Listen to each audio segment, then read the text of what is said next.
Salut les freelances! Aujourd'hui, on va parler d'un sujet crucial pour la croissance de votre business, la transition de la micro-entreprise vers la SASU. Si vous êtes micro-entrepreneur, vous avez sûrement été séduit par sa simplicité. Mais à mesure que votre activité décolle, ce statut peut vite devenir un frein. Je vais vous montrer quels sont les signaux d'alerte et pourquoi la SASU s'impose comme une évidence pour franchir un nouveau cap. Préparez-vous à prendre des notes, car cette vidéo pourrait bien changer la donne pour votre avenir d'indépendant. La micro-entreprise, c'est génial pour démarrer.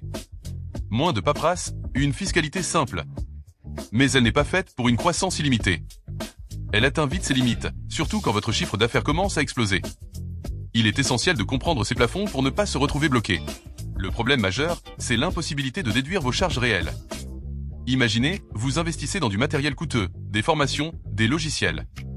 En micro, toutes ces dépenses ne réduisent pas votre bénéfice imposable.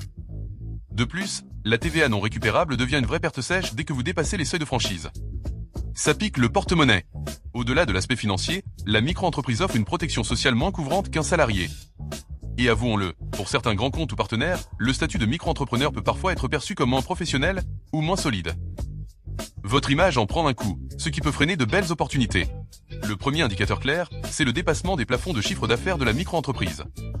En 2026, si vous faites plus de 77 700 € pour les services ou 188 700 € pour la vente sur 2 années consécutives, vous sortez automatiquement du régime micro. Anticiper cette sortie est crucial pour ne pas subir les conséquences fiscales d'une entreprise individuelle classique. Dès que vous dépassez les seuils de franchise TVA, environ 36 800 € pour les services, vous devez facturer la TVA. Mais en micro-entreprise, vous ne pouvez pas la récupérer sur vos achats. C'est une double peine. En SASU, vous la collectez et vous la déduisez, transformant cette contrainte en avantage financier. C'est un point clé pour la rentabilité. Passer en SASU, ce n'est pas juste un changement de papier, c'est un vrai signal envoyé au marché. Vous montrez que vous êtes une structure solide, professionnelle, prête à grandir.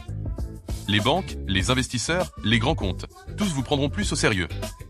C'est un atout énorme pour sécuriser de gros contrats et développer votre activité. L'un des avantages les plus importants de la SASU est la séparation de votre patrimoine personnel de celui de votre entreprise. En cas de coup dur, votre maison et vos économies sont protégées. Votre responsabilité est limitée au montant de vos apports.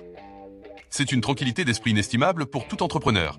En SASU, vous pouvez déduire toutes vos charges réelles avant le calcul de l'impôt sur les sociétés. Et vous avez une flexibilité incroyable pour optimiser votre rémunération entre salaire et dividendes, ce qui n'est pas possible en micro-entreprise. Cette capacité d'arbitrage est un levier puissant pour maximiser vos revenus nets. La SASU est une structure pensée pour la croissance. Si un jour vous voulez vous associer, lever des fonds ou même vendre votre entreprise, la SASU offre un cadre juridique flexible et adapté. C'est un véhicule d'expansion qui vous ouvre les portes de futures évolutions, contrairement à la micro-entreprise qui reste plus statique.